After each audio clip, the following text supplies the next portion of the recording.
तुंहिंजे घर जे मिठाई भातिन जी, तुंहिंजे ॻोठ पाड़े वासिन जी, आऊं तुंहिंजे करे पियो कान कढां, न त अहिड़ा फिरनि मुंहिंजे अॻियां। आऊं तुंहिंजे करे पियो कान कढां, न त अहिड़ा फिरनि मुंहिंजे अॻियां। तुंहिंजे घर जे मिठाई भातिन जी, तुंहिंजे ॻोठ पाड़े वासिन जी, आऊं तुंहिंजे करे पियो कान कढां, न त अहिड़ा फिरनि मुंहिंजे अॻियां। रोज़ तिन खे अची थो हथड़ा ॿधां, न त अहिड़ा फिरनि मुंहिंजे अॻियां।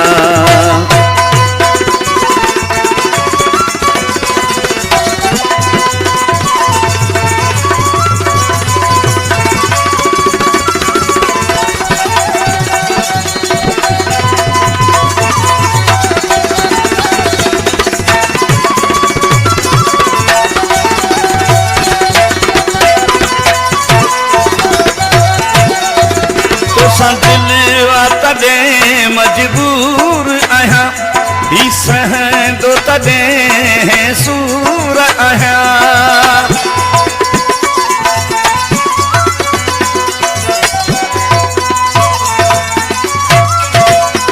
तोसां दिलवा तॾहिं मजबूर आहियां, ही सहंदो तॾहिं सूर आहियां। तुंहिंजे सिर जे करे पियो यार झुकां, न त अहिड़ा फिरनि मुंहिंजे अॻियां। तुंहिंजे सिर जे करे पियो यार झुकां, न त अहिड़ा फिरनि मुंहिंजे अॻियां। तुंहिंजे घर जे मिठाई भातिन जी, तुंहिंजे ॻोठ पाड़े वासिन जी, आऊं तुंहिंजे करे पियो कान कढां, न त अहिड़ा फिरनि मुंहिंजे अॻियां। रोज़ तिन खे अची थो हथड़ा ॿधां, न त अहिड़ा फिरनि मुंहिंजे अॻियां।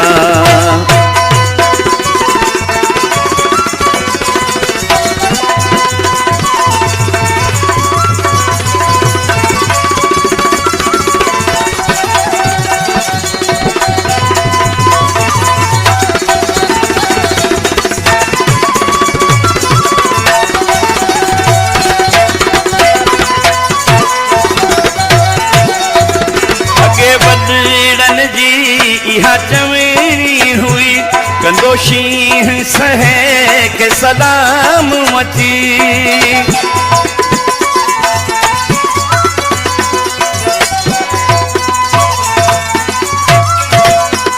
अॻे वॾड़नि जी इहा चवेरी हुई, कंदो शींहुं सहे के सलाम अची।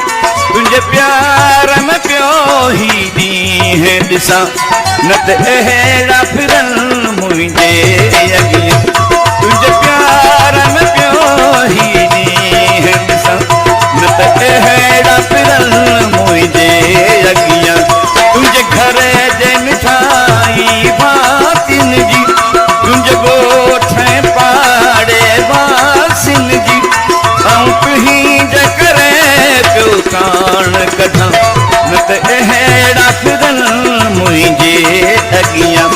रोज़ तिन खे अची थो हथड़ा ॿधां, न त अहिड़ा फिरनि मुंहिंजे अॻियां।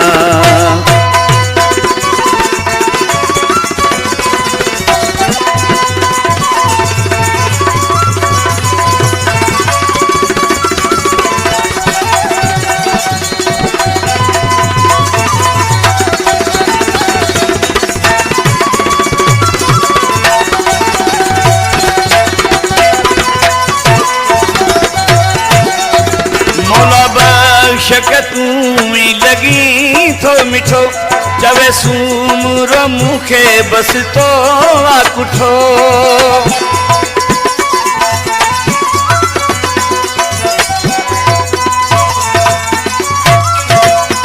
मौला बख़्श शक तूं ई लॻी थो मिठो चवे सूमरो मूंखे बसि तो पुठो सभिनी जा अंगल थो अखियुनि ते रखां न त अहिड़ा फिरनि मुंहिंजे अॻियां